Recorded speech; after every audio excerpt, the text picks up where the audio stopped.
Greetings, fellow humans. I am Hugh. And I am Man. And together we are definitely not Two kobolds in a trench coat. We enjoy human activities, such as paying taxes, Having existential crises, and RPG horror stories. Let's see what we've got today. Today, we have a story of a player who complains that the ancient Egypt setting was too woke for him to hit women. Help! The SJWs are invading Egypt.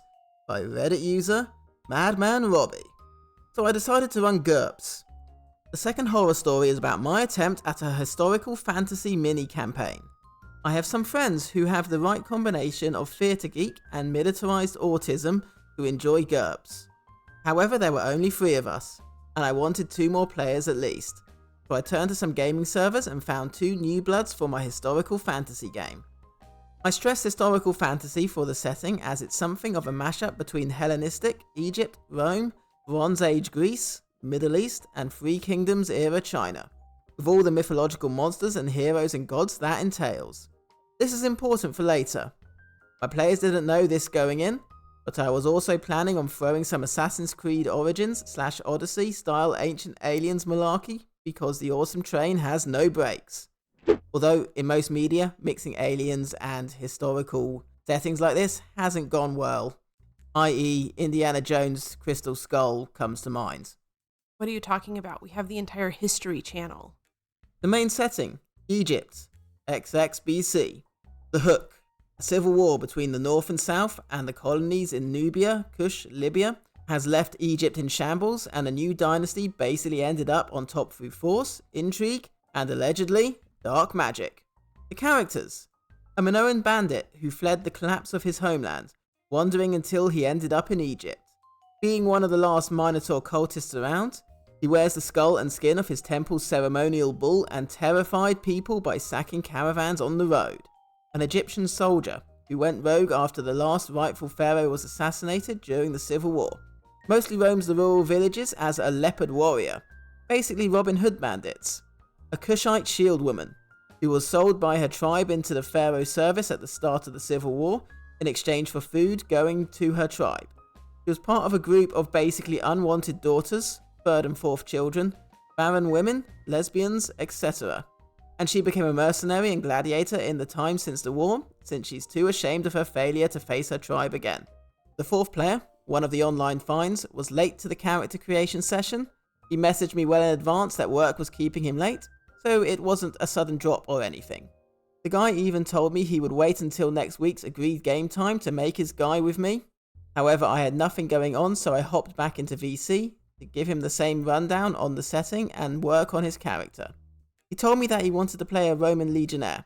However, we quickly realised it wouldn't make sense for an active duty legionnaire to be in Egypt right now, given the diplomacy iffy situation with the new dynasty and Rome's non-involvement in the civil war. Okay, no big deal. He asked me if he can play a Phylac, a kind of Roman mercenary bounty hunter that worked for the pharaoh. I told him that worked. However, I asked if he was okay being in the service of the last real pharaoh and not the current one, since I didn't want anyone going in with set loyalties or rivalries when a major choice in the game is whether or not to side with the new pharaoh. The guy agreed, and everything went on smooth as butter. I mention all of this because the guy seemed totally reasonable, laid back, and nice. He was not. So what is a Phylac? As I understand it, it's something from Assassin's Creed. It's like an elite Greco-Roman paramilitary force who serve as bounty hunters. So it's effectively a Greco-Roman bounty hunter. Okay, that's a good substitute if you wanted to be a Roman legionnaire and you couldn't do that. So, no red flags. I mean, obviously this guy's going to be the problem player, but no red flags so far. Yeah, as OP says, they seem pretty reasonable. Also, just wanted to add the whole thing with the female legion or whatever that was. It's pretty awesome. Gotta love that.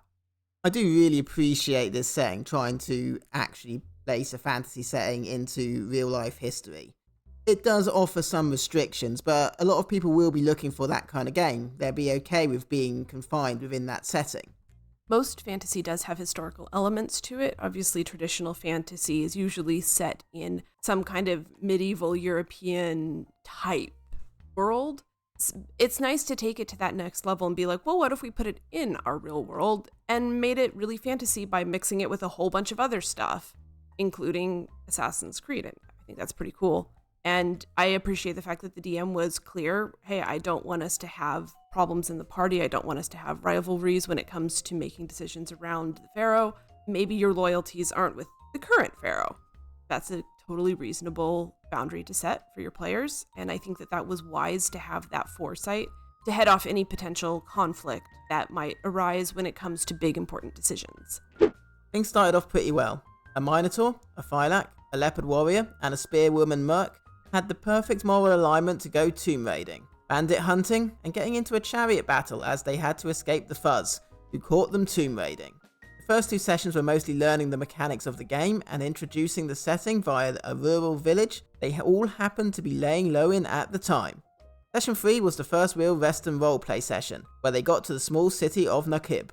While they were selling loot and looking around the small city, bigger than any village, but not quite Alexandria, Phylac went looking for spears and javelins at the same shop as Spearwoman. While there, he began asking about Nubia, which she corrected to Kush. However, he kept asking questions about Kush and where she was from. We all thought this was fair enough. A Roman guy probably hasn't even heard of Kush or Nubia before. However, as I described the cultural trappings of Kush and Nubia, as well as bits of Ethiopian culture that bled in from Axum, Phylac stops and asks out of character, "Wait, these merchants aren't Egyptian?" And I explained there were Egyptian merchants, Nubian, Kushite, Axumite merchants, and even a single family of Greek merchants. As a rumour they heard at the market, some ghouls were allegedly running around somewhere in Nakib. Phylac asked why there were so many non-Egyptians, and I told him plainly that the old kingdoms either conquered their neighbours, like with the Nubians, Kushites, Libyans and Jews, or built trade relations with them, like the Axumites, Greeks and Romans. This seemed to be enough, and he nodded along while continuing to learn in character about the various African tribes and kingdoms that he had never seen before. I mean, it's a little weird that he wouldn't think that there would be non-Egyptians in Egypt, especially during that time, because Egypt was literally like the gateway to Africa, so everybody wanted a piece of Egypt, historically speaking. This is one of the big misconceptions about the ancient world, that people were much more divided and were very heavily confined to their areas of birth. People in the ancient world were incredibly mobile, and this came in many forms. A lot of trade was done. The Mediterranean was a trade basin. Everyone sailed and everyone traded with each other all over the place. Then you had, of course, the hundreds of years of conquests, invasions, slaves that would have been taken in battle, people who've come to other places to work and ended up in their respective militaries. It would be incredibly common at this point in ancient Egypt for there to be people of a huge variety of backgrounds. When you think about, historically, about the trade that happened even across all of Asia and the Middle East, the fact that there was trade between China and the Middle East and the Mediterranean, I believe, correct? The Silk Road at various points in history ran that length. Whether this is one of those points of history is beyond my current knowledge. The ancient world was not as isolated, I think, as we might expect given their lesser technology than what we have today. It was still rather connected to itself. Later that same session, the party runs low on money after spending most of it on a new chariot and wagon to haul more loot, as well as the horses and feed for them. Minotaur wanted to get a Kopesh as a sidearm, however those were pretty expensive and they didn't have enough for it. Minotaur didn't have a lot of social skills, due to being an outsider who barely spoke the language, and certainly couldn't read it. A fast-talking merchant woman ran circles around the poor brutes, so Phylac stepped in to help negotiate on his behalf. The dice were, however, not in their favour, and RNGesus decreed that they would not get a discount on the Kopesh. Phylac failed 3 rolls in a row, and the merchant got tired and told him to go away. However, the Phylac did something unexpected. "Can I strike the merchant?" What? "I won't accept that attitude from her. I'd rather backhand her and demand to speak to her husband." Okay. Are you sure about that? "Hell yeah. Where's her husband? I'll slap the for speaking out of turn." So Phylac backhanded the merchant woman, who, according to a coin flip, wasn't even married, and actually was just running her own shop. Phylac asked how, basically wondering why it wasn't her father's shop, if she wasn't married. I said that's just not how this village worked, and also the Magi had some questions for them. Thankfully, Minotaur actually came in clutch here, rolling straight ones. In GURPS, you want to roll low. He ended up playing it off like them both being foreigners and a cultural difference type deal, even giving the merchant the traditional arm put rub of apology. A straight up channeling Rolf from Ed, Ed and Eddie. They quickly scampered back to the community home where they had rented some beds and plotted their next move. Alright, so you're trying to convince the merchant of something, you fail to do so, and you think that your best course of action is to backhand her. Even if she did have a husband whose shop it actually was, I feel like he'd be pretty pissed off when he comes out and finds you've slapped his wife. Yeah, in fact, I think he's probably lucky that she didn't have a husband or a father to then come and be very angry at him and possibly injure him for having slapped their wife/daughter. Yeah, anytime you attack an NPC, you are going to have to expect that there are going to be consequences. While the DM maybe could have just shut down the whole slapping thing, I do understand why they went through with it, because it maybe could offer a time for consequences, and then the player could learn not to do that. Yeah, they had the Magi come over, and effectively the guards around there, and so that obviously gives them the chance to have consequences. Getting too aggressive with merchants is quite a common thing in D&D. It could just really be done without the misogyny. But if it was, then we wouldn't have a job, would we? This is where we get into the problematic part of how these kind of people view history. It's the halcyon days, looking back with rose-tinted glasses, golden era, however they want to describe it. They assume everything was more like the way they want the world to be back then, and in a lot of cases that is kinda true. However, in a lot of places it wasn't. Ancient Egypt wasn't perfect for women, but women were allowed to own property in their own right and inherit property from their fathers and pass it on to who they want. It is absolutely feasible you could have a merchant woman running a shop entirely independently. That night, they were roused by the neighing of horses, followed by its sudden guttural stop. The night braziers were snuffed. Cushite awakened to see dusky figures in the night wandering through darkened streets, slitting the throats of horses and camels. She caught one bringing a bucket of water to another brazier, and saw they wore capes of gator hide and gator heads, like hats with long toothed visors. She woke up Leopard Warrior, who immediately identified them as the children of Sobek, a red-handed cult tolerated only in the bleakest and most rural corners of the Empire. As they woke, the other two got in their gear. Cushite saw they were slitting the throats of the Magi night patrols before anyone could report the dead animals or snuffed flames. Then the attack began in earnest. Torches were thrown into flammable buildings. Doors were kicked in. Whoever wasn't trapped/burned in their homes was dragged out to be butchered in the streets. The party immediately rushed to the city's defense, clearing the Sobekis in the community house/immediate plaza, then split into two groups. Minotaur, brute/bruiser, and Leopard Warrior, tank/leader, went around to clear the Sobekis, while Kushite and Falake, very fast people, began rushing water from the bathing buckets to the burning buildings. This does, however, involve Kushite Falake getting attacked on their way to run water. While ambushed, Kushite managed to hold her own against a handful of Sobekis after a bolus took Falake out for 2 rounds. This scene seemed minor since they moved on quickly, but remember it. By sunrise, the fires were snuffed out and the Sobek cultists were either dead or abandoned the city. While they were resting and treating their wounds, the party got seriously messed up. Falake spoke highly of Kushite's combat ability and asked where she was trained. He basically explained her backstory, being from this tribe where even the women were trained to fight, and being part of a tribute force given to the old pharaoh. Falake didn't get a chance to respond to this as Leopard Warrior hushed them, worried that mentioning their previous allegiance might ruffle some feathers. Later on, the magistrate invites them to court, both to pay them and give Minotaur his kopesh.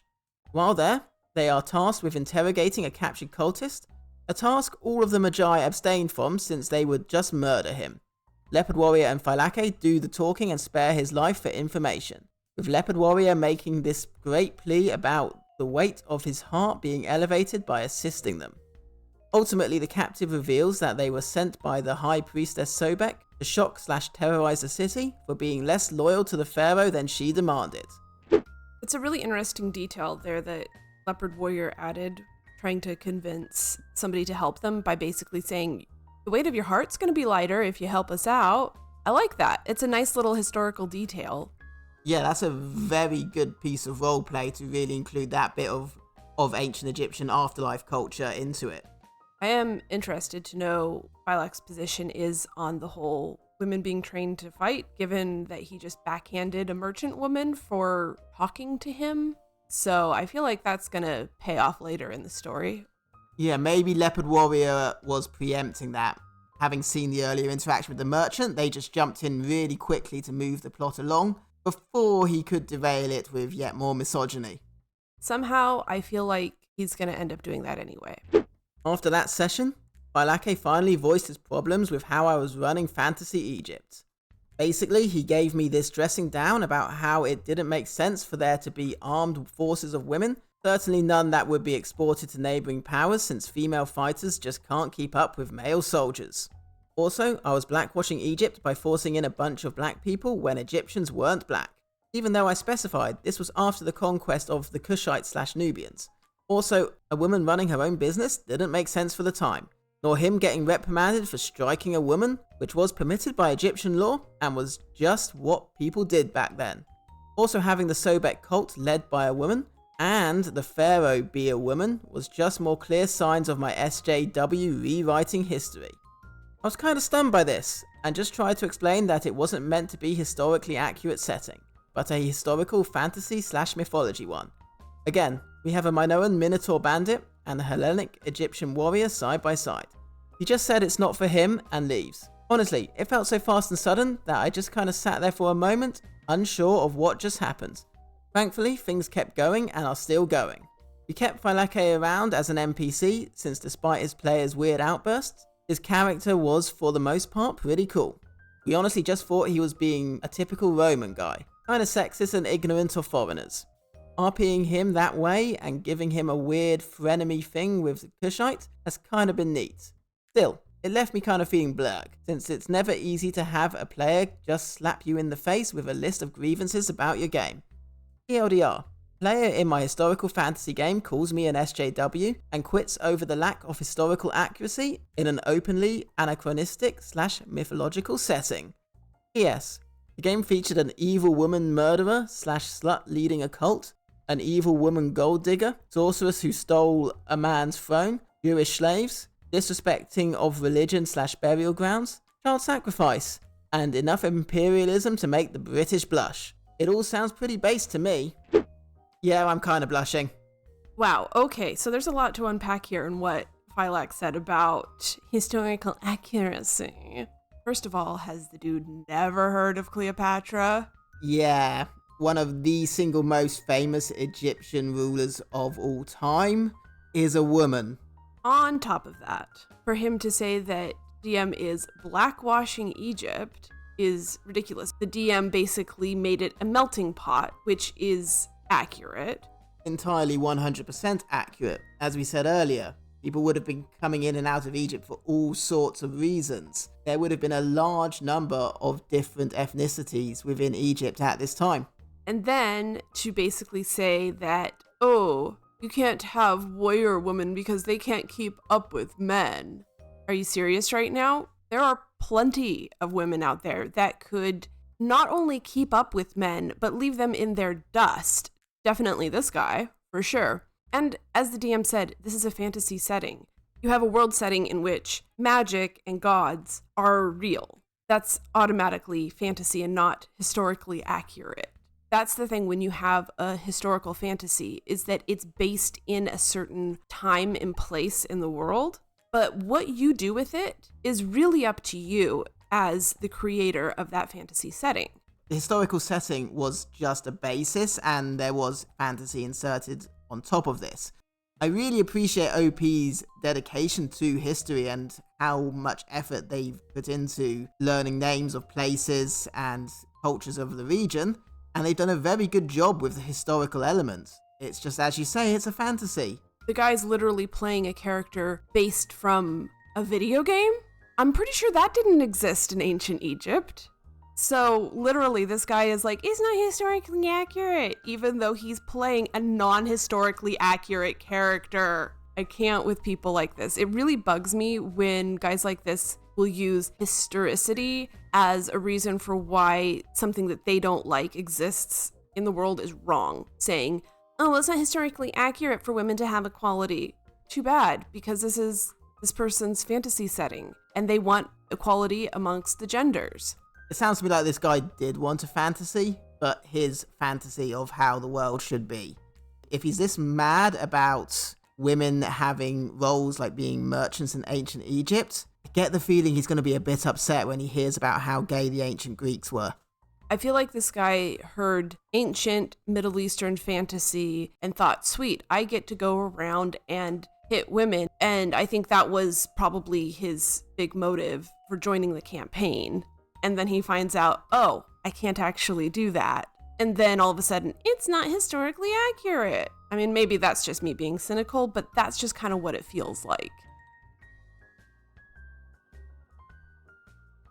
Hey, Hugh. Yes, man. What do you call a band of bestial humanoid monsters carrying a variety of musical instruments? I don't know. What do you call them? An orchestra. And with that, we have definitely not been Two Kobolds in a Trench Coat. Be sure to like, comment, subscribe, and make the necessary sacrifices to Tiamat. We'll see you next time.